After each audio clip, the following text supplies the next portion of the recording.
하나님께서 우리에게 주시는 말씀 나눕니다. 여호수아 7장 1절에서 11절까지 말씀입니다.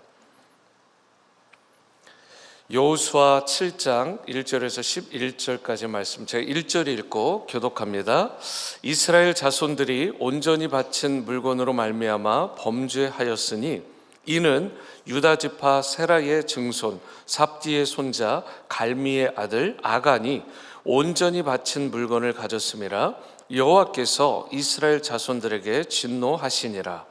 여호수아가 여리고에서 사람을 베델 동쪽 베나웬 곁에 있는 아이로 보내며 그들에게 말하여 이르되 올라가서 그 땅을 정탐하라 하매 그 사람들이 올라가서 아이를 정탐하고 여호수아에게로 돌아와 그에게 이르되 백성을 다 올라가게 하지 말고 2-3천 명만 올라가서 아이를 치게 하소서.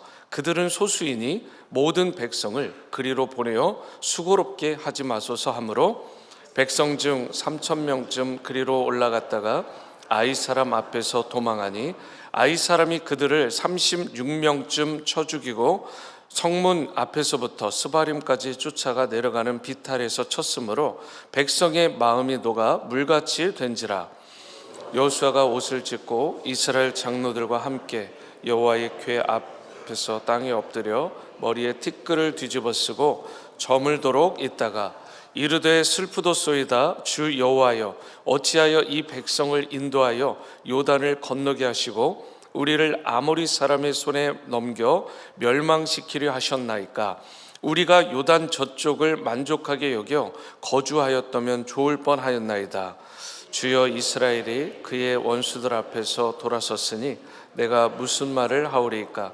가나안 사람과 이 땅의 모든 사람들이 듣고 우리를 둘러싸고 우리 이름을 세상에서 끊으리니 주의 크신 이름을 위하여 어떻게 하시려 하나이까 하니 여호와께서 여호수아에게 이르시되 어찌하여 이렇게 엎드렸느냐. 11절입니다.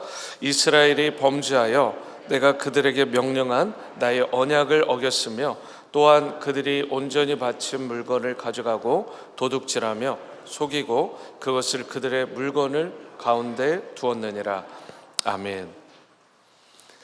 네, 우리가 지난 과거와는 좀 다른 하나님께서 새롭게 빚으시는 그러한 인생으로 살아가려면 우리에게 하나님께서 베풀어 주시는 리셋 버튼에 그런 은혜가 있어야 됩니다. 주님이 그 버튼을 눌러주시면 과거의 모든 상처들, 아픔들은 씻은 듯이 다 사라지게 되고 하나님께서 베풀어 주시는 새로운 인생으로 비상할 수 있게 되는데, 그걸 위해서 우리가 내려놓아야 될 것이 있고 마땅히 성령의 도우심으로 장애물을 넘어야 될 것이 있고, 또 우리가 마땅히 그 리셋의 은총을 누리려면 세 번째로 해야 되는 것이 있습니다. 반드시 해야 되는 것인데 그것이 바로 주님의 주시는 능력 가운데 죄를 잘 컨트롤해야 돼요. 특별히 이 죄에 대한 부분들을 우리가 다루는데, 여러분, 우리 인생을 망가뜨리는 결정적인 요소를 성경에서는 죄라고 말을 합니다. 죄라는 것은 하나님과의 관계를 깨트리고 망가뜨리는, 그래서 인생 전체를 망가뜨리게 되는 그런 강력한 힘을 가지고 있기 때문에 어쩌면 가장 강력하면서도 무서운 대적, 무서운 적이 다른 것이 아니라 이 죄라는 요소라는 것입니다. 하나님의 마음에 합한 사람, 이런 평가를 받았던 다윗이요, 이 다윗의 경우에도 보면 가장 파괴적인 적은 외부의 적들이 아니었습니다. 자신의 내면에 있었던 그 죄의 싹이 자라서 결정적인 순간에 그 죄가 드러남으로 말미암아 결국은 이 다윗이 엄청난 범죄함으로 인해 하나님의 근심이 되고 많은 사람들에게 시험거리가 되는 그런 인생이 되고 맙니다. 다윗은 누구보다 하나님을 경외했고요, 다윗은 누구보다도 하나님의 말씀을 잘 청종하고 또 기도에 있어서도 늘 깨어 있었던 인물입니다. 뿐만 아니라 정치적으로 군사적으로 매우 훌륭한 지도자였기 때문에 많은 사람들의 칭송과 존경을 한 몸에 받았던 인물이 다윗이었습니다. 그랬는데 그의 내면에 있었던 이 정욕이라는 죄가 안에 내재되어 있다가 드러나지 않고 있다가 어느 순간 이것이 확 튀어나오면서 우리아의 아내 밧세바를 취하게 되고 결국 본인뿐이 아닙니다. 가족 전체, 나아가 한 가정, 그리고 또 나라까지도 큰 피해를 입히는 그러한 악행을 저지르고 말았어요. 출애굽이라는 엄청난 역사의 현장에 선봉에 섰던 인물이 누구죠? 모세입니다. 그의 경우에도 예외가 아닙니다. 분노가 문제가 되었어요. 젊은 시절의 모세는요, 분노 조절이 잘 되지 않는 것처럼 보이는, 소위 분노 조절 장애를 가진 인물처럼 보였습니다. 그래서 애굽 사람을 쳐서 죽이기까지 합니다. 살인죄를 저지른 거예요. 그런데 나이가 들어서는 그가 훨씬 더 나아졌느냐? 물론 그의 온유함이 가장 지면에 승한 자라는 평가를 받기는 했지만 꼭 그렇지만은 않다라는 것이 성경에 기록되어 있어요. 시내산 아래에서 이스라엘 사람들이 금송아지 우상을 만들고는 이것이 우리를 위한 하나님이다 이렇게 외치는 순간들이 있었죠. 그래서 그 순간 하나님께서 시내산 꼭대기에서 직접 손으로 써 주셨던 십계명 두 돌판이 있었는데 이 돌판을 가지고 내려왔다가 그 현장을 보고는 그 귀한 돌판을 깨뜨려 버립니다. 물론 의로운 분노가 있죠. 거룩한 분노라고 말할 수도 있습니다. 그런데 여러분, 이것이 혈기가 있었던 부분이 아닐까. 여러분, 그러다가 결정적인 분노 폭발 사건이 언제 일어납니까? 민수기 20장에 보면 이스라엘 백성이 광야에서 물이 없어서 컴플레인을 하죠. 그 순간 하나님이 모세에게 저들의 이 목전에서 반석을 명하여 물을 내도록 말씀을 하십니다. 그런데 모세가 어떻게 하죠? 민수기 20장 10절과 11절 두 절을 보십니다. 모세와 아론이 회중을 그 반석 앞에 모으고 모세가 그들에게 이르되 반역한 너희여 들으라. 우리가 너희를 위하여 이 반석에서 물을 내랴 하고 모세가 그의 손을 들어 그의 지팡이로 반석을 2번 치니 물이 많이 솟아나므로 회중과 그들의 짐승이 마시니라. 여러분, 여기서 뭐가 문제인가요? 하나님은 분명 반석을 명하여 하나님께서 주시는 말씀을 대언하여 물을 내라고 하신 건데 모세는 분노함으로 말미암아 그의 지팡이를 들어 반석을 내리쳐서 강하게 내리쳐서 물을 내게 한 거예요.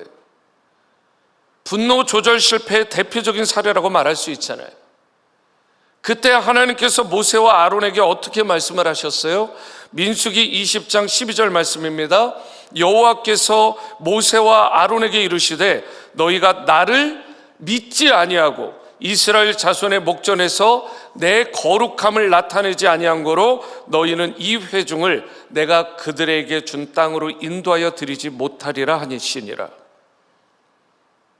결국 모세는 광야 40년 동안 고생이란 고생은 다 하고 가나안 입성을 하지 못한 채 요단강 우편의 모압 땅에서 죽고 거기서 장사되게 됩니다.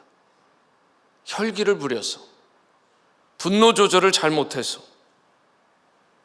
여러분, 이와 같이 위대한 사람이든 평범한 사람이든 심지어 하나님의 마음에 합한 사람, 이 온유함이 온 세상의 그 지명 가운데 가장 승한 자라는 평가를 받는 사람이건 마음속에요, 누구나 죄의 싹이 있어요.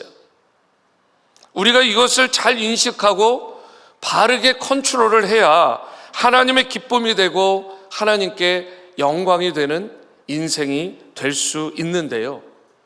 그렇다면 우리가 어떻게 할 때 우리 인생을 망가뜨릴 수 있는 그 죄를 잘 다룸으로 말미암아 하나님이 새롭게 빚으시고 세우시는 리셋의 은혜를 이 땅 가운데 풍성히 누리며 살아갈 수 있을까?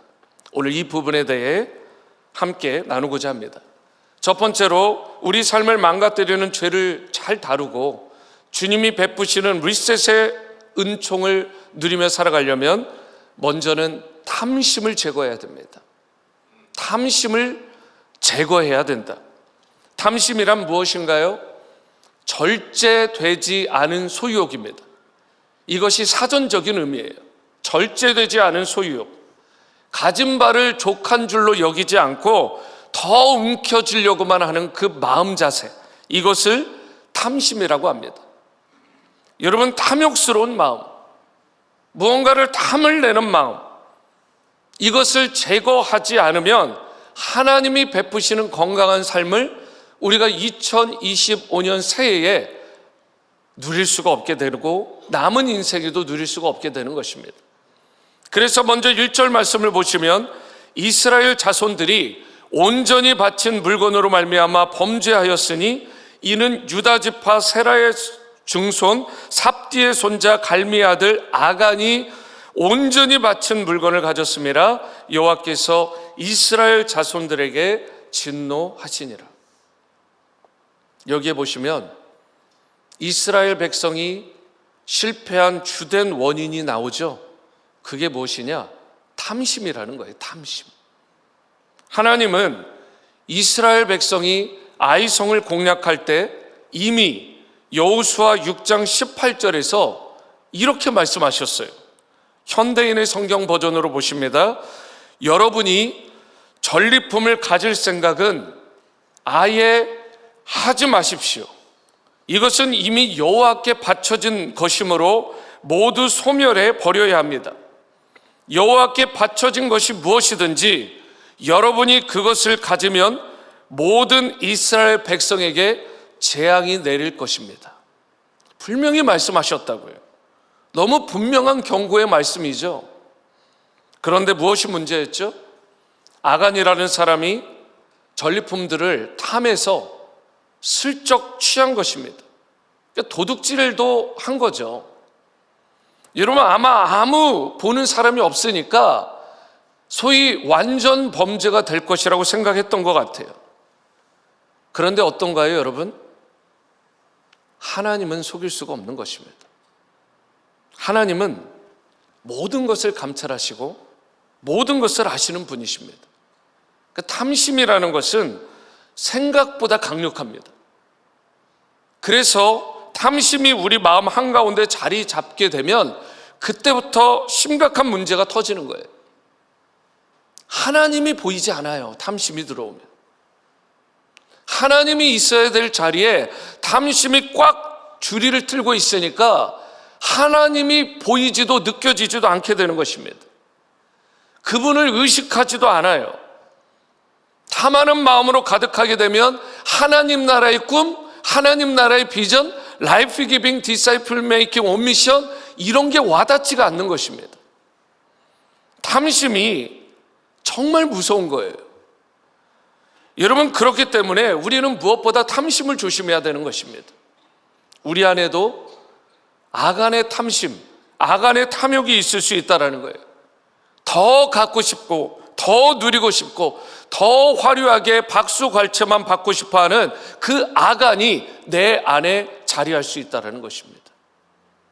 여러분과 제가 정말 성도답게 하나님의 백성답게 그렇게 살아가려면 2025년이 된 이 시점에 분명히 우리가 내 안에 있는 아간을 제거해야 되는 것입니다. 우리 가정 안에 있는 아간, 우리의 개인 삶 안에 있는 아간, 그리고 우리 공동체 안에 있는 아간을 제거해야 되는 것입니다. 그런데 우리 심령 안에 있는 아간을 제거하는 것이 쉬운 일이라는 것입니다. 그렇지 않잖아요. 생각만큼 쉽게 되지 않습니다. 왜냐하면 이것은 우리의 논리와 이성과 감성에 관련된 게 아니기 때문에 그렇습니다. 탐심이라는 것은 인간의 본성과 관련된 부분이에요. 그래서 우리는 탐심을 다룰 때 특별한 방법으로 다뤄야 됩니다. 여호수아 7장 24절을 보십니다.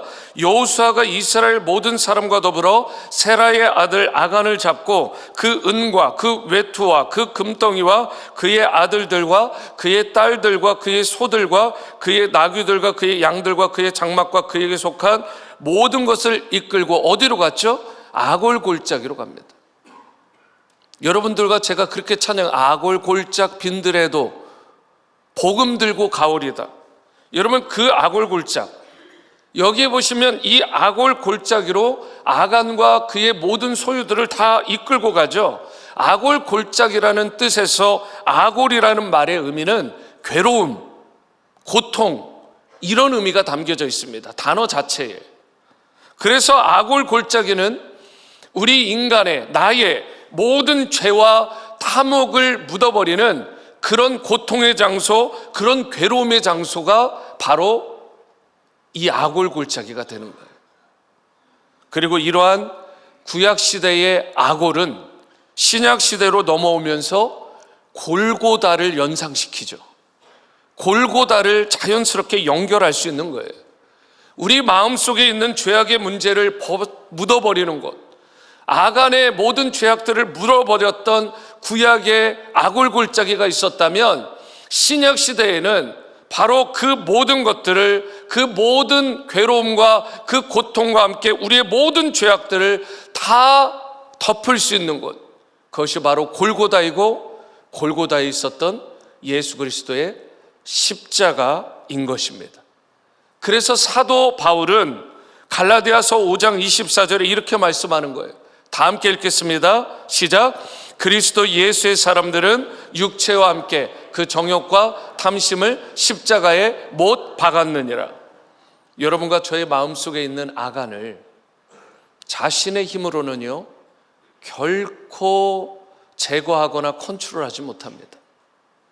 그러나 예수 그리스도의 십자가 앞으로 가지고 나오게 되면 아간은 제거될 수 있습니다. 그렇기 때문에 저와 여러분들이 이 모든 탐심에 대한 부분들, 아간의 죄가 내 안에서 꿈틀댄다라는 것이 느껴질 때, 그때마다, 그 순간마다 예수 그리스도의 십자가 앞으로 그 모든 것들을 가지고 나와 묻고 제거하는 역사가 있어야 될 줄로 믿습니다. 그러할 때 예수 그리스도의 보혈의 능력으로, 성령의 능력으로 말미암아 우리 안에 있는 죄가 제거되고 무너지게 되고, 과거의 삶이 어떠했든 우리 주님께서 저와 여러분들의 인생을 리셋해 주셔서 최고의 삶, 최상의 인생으로 바꾸어 주실 것입니다. 이러한 은혜를 풍성히 누리는 여러분과 제가 될 수 있게 되기를 주님의 이름으로 축원합니다. 두 번째로, 우리 삶을 망가뜨리는 이 죄를 잘 다루고 주님이 베푸시는 리셋의 은총을 누리려면 교만을 제거해야 돼요. 교만을 제거해야 된다. 3절을 보십니다. 여호수아에게로 돌아와 그에게 이르되 백성을 다 올라가게 하지 말고 2-3천 명만 올라가서 아이를 치게 하소서. 그들은 소수이니 모든 백성을 그리로 보내어 수고롭게 하지 마소서 하므로. 여기에 보시면 정탐꾼들의 보고 내용이 나오죠. 그런데 뭐라고 보고를 했죠? 아이성은 소수니, 그 인원이 적으니 모든 백성을 그리로 다 보낼 수고로움을 할 필요가 없습니다. 조금만 보내십시오. 여러분이 생각하실 때 이 정탐꾼들의 보고가 제대로 된, 잘된 보고라고 생각하십니까? 흔히 여리고성과 아이성을 비교할 때 여리고성이 크고 아이성이 작다고 생각하는 분들이 대부분이에요. 여러분들은 어떠십니까? 대부분이 그래요. 대부분. 한국의 횃불 트리니티 신학교에서 구약학을 가르치시고 또 2019년부터 4년 동안은 그 횃불 트리니티의 총장까지 역임하신 김윤희 박사님이 있습니다. 이분이 누구시냐면 한국 대학생 선교회라고 불려지는 CCC의 설립자이면서 총재이셨던 김중권 목사님의 딸입니다. 이분에 따르면 여리고성은 약 8에이커 정도 된다고 그래요. 고고학적으로 봤을 때 여리고성은 8에이커. 그런데 반면에 아이성은 몇 에이커쯤 될 거라고 생각하세요? 20에이커였다고 그래요. 20에이커. 그럼 어떤 게 더 커요? 아이성이 작은 게 아닙니다. 여러분 거의 2.5배잖아요. 훨씬 여리고성보다 컸습니다. 자, 그러면 여기서 질문이에요. 여리고성과 아이성을 비교했을 때 누가 더 많이 거주했을까요? 당연히 아이성이죠. 그러면 남자 장령들을 포함해서 그 군대로 소집될 수 있는 자가 훨씬 많았습니다. 그런데 문제가 뭐예요? 이들의 정탐이 부실한 정탐이었다라는 거예요. 다른 면에서 보면 교만이 들어간 거예요. 여리고성에 비해서 여러분 이 아이성의 숫자가 적을 것이라고 하는 그 안일함들, 사실 여리고성이 비록 크지는 않았는지 모르지만 조금 더 아이성에 비해 작았지만 천연 요새였기 때문에 그곳을 난공불락의 요새로 분류를 한 것이고 거기를 큰 성이라고 말을 한 것입니다. 함락하기가 어려워서. 성 사이즈 자체는 아이성이 크다고요. 그런데 여러분 그곳에서 난공불락의 요새에서 무슨 일이 있었죠? 사상자가 없었습니다. 거기다가 쉽게 대승을 거둔 거예요. 그래서 이 정탐꾼들이 안일한 마음으로 그곳을 가서 자신들이 이곳에서도 대승을 거둘 것이라고 은근히 그 안에 교만이 싹터 있었던 것입니다. 우리의 마음도 마찬가지 아닐까요? 우리의 마음에 교만이 싹트게 되면 여러분 결국은 제대로 된 판단을 하지 못하게 돼요. 그렇게 되면 이를 그르치게 되고 더욱 안타까운 것은 자신뿐만 아니라 한 가정에도 영향을 끼치게 되고 공동체 전체를 무너뜨리는 그런 안타까운 일을 우리가 저지르게 되는 것입니다. 우리는 아무리 성공을 경험했더라도 하나님 앞에서 늘 겸손해야 될 줄로 믿습니다. 영적인 가드를 결코 내려서는 안 되는 것입니다. 전신갑주를 취하고 항상 영적 전쟁의 상태로 임해야 되는 거예요. 만약 우리가 마음의 가드, 기도의 가드를 내리는 순간 그 안으로 스물스물 악한 영이 들어오게 되고 결국은 죄악된 것들이 거르는 것 없이 마구 들어오게 되는 것입니다.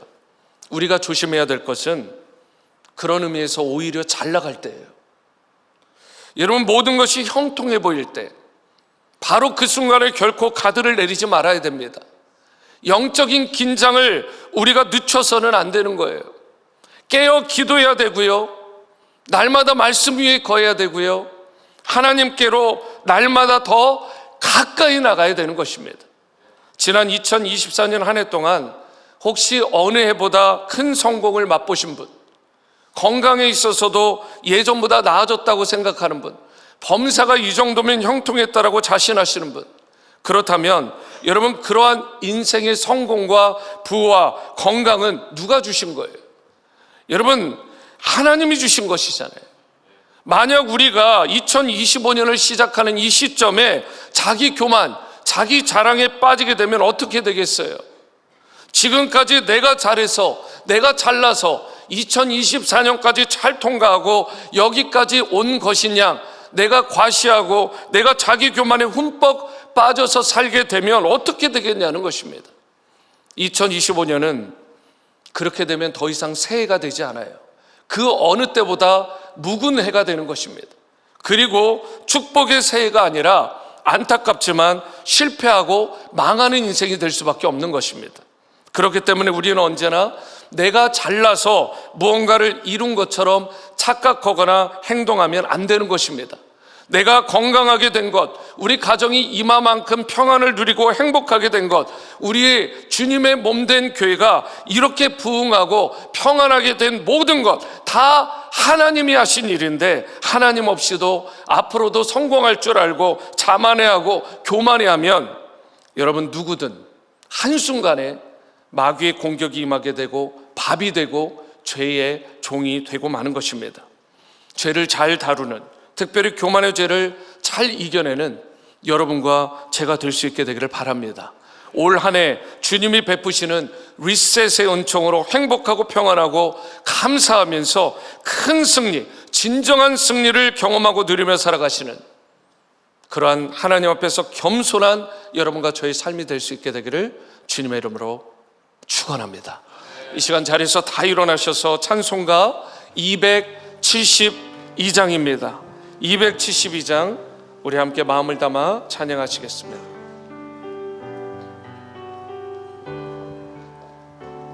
우리 키보드 볼륨을 좀만 올려주세요. 고통의 멍에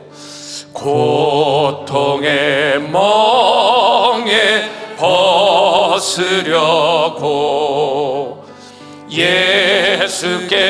예수께로 나갑니다. 자유와 기쁨 베푸시는 주께로 갑니다. 병든 내 몸이 튼튼하고 빈궁한 삶이 부해지며 죄악을 벗어 버리려고 주께로 갑니다. 낭패와 실망 당한 뒤에 예수께로 나갑니다. 십자가 은혜 받으려고 주께로 갑니다. 슬프던 마음 위로받고 인생의 풍파 찬잔하며 영광의 찬송 부르려고 주께로 갑니다.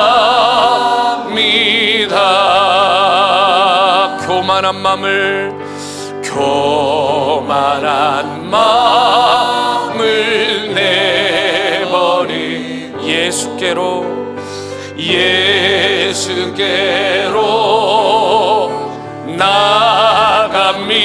나갑니다.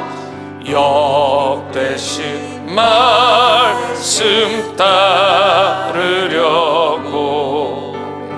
주께로 갑니다. 실망한 이 몸 힘을 얻고 예수의 크신 사랑 받아 하늘의 기쁨 맛보려고 주께로 갑니다.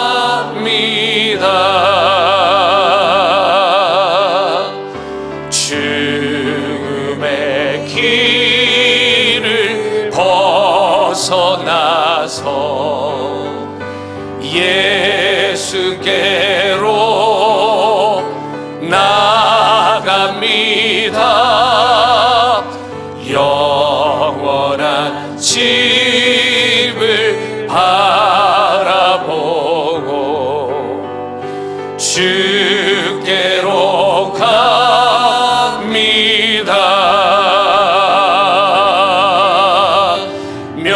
멸망의 포부에 나와 평화의 나라 다다라서 영광의 주를 배우려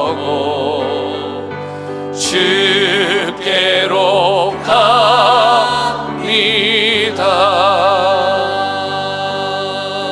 이 시간 기도하실 텐데요, 여러분, 2025년 새해를 시작하는 첫 새벽 기도입니다. 너무나 잘 오셨습니다. 그리고 온라인으로 들으시는 분들도 상황과 형편이 여의치 않지만 이렇게 참여하신 것 너무나 잘한 것이에요. 그리고 우리 자녀들도 너무나 잘한 것입니다. 여러분, 특별히 우리가 주님이 베푸시는 리셋의 은총을 누리기 위해서 내려놓기도 잘해야 되고 장애물도 넘어야 되지만 또한 반드시 해야 될 것이 있습니다. 참 쉽지 않아요. 어쩌면 고통스럽고 괴로운 일일 수 있습니다. 하지만 이 죄의 싹을 반드시 주님의 도우심 가운데 우리가 잘라내야 되는 것입니다. 제거해야 돼요. 그 대표적인 두 가지 죄, 탐심과 교만. 이 모든 것은 나의 힘으로 되는 게 아닙니다. 골고다 언덕 십자가 앞으로 그러한 것들을 가지고 나올 때 주님께서 그 모든 것을 다 제거해 주시고 보혈로 덮어 주시고 성령의 능력으로 불태워 주실 줄로 믿으시기 바랍니다. 올 한 해는 탐심이 사라지도록, 올 한 해는 겸손하게 주님 앞에 가까이 가는 어느 때보다 그런 진정성 있는 한 해가 됨으로 말미암아 주님이 베풀어 주시는 리셋의 은총을 제대로 누리며 풍성한 삶을 살아가게 달라고, 이 한 가지 기도 제목만 가지고 우리 다 함께 겸손한 마음으로 주님께로 가까이 나가며 기도하는 시간을 갖습니다. 기도하시겠습니다. 사랑과 은혜 주님, 감사합니다. 우리의 10년 가운데 하나님께서 마땅히 제거하게 하신 그러한 탐심과 교만이 우리 가운데서 사라지는 은혜가 있기를 원합니다. 하나님, 우리의 인생 가운데 지난 2024년과 또 지난 이전과 좀 다른 그런 리셋의 은총을 주님 안에서 제대로 누리기를 원합니다. 하나님, 우리의 인생 가운데, 삶 가운데 하나님, 이 모든 악한 것들이 우리 가운데 소멸될 수 있도록, 우리가 죄의 싹들이 꿈틀거리고 싹틀 때에 그 모든 것들을 정말 구약의 아골 골짜기와 같이 신약의 골고다에 가지고 와서 그 십자가에서 해결받고 제거되는 놀라운 은혜를 누리게 되어 주시옵소서. 주님 인도하여 주시옵소서.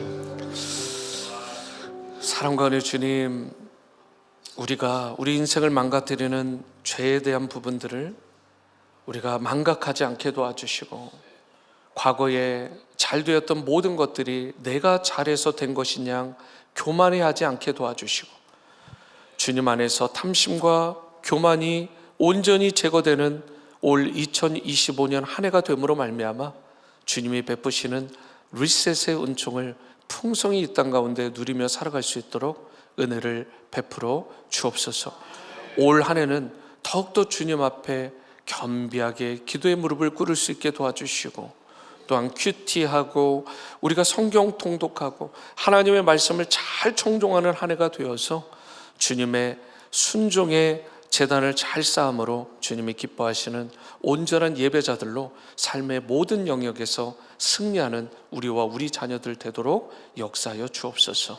우리를 통하여 하나님 홀로 찬양과 경배를 받아 주옵소서. 존귀하신 예수님의 이름으로 기도합니다. 아멘.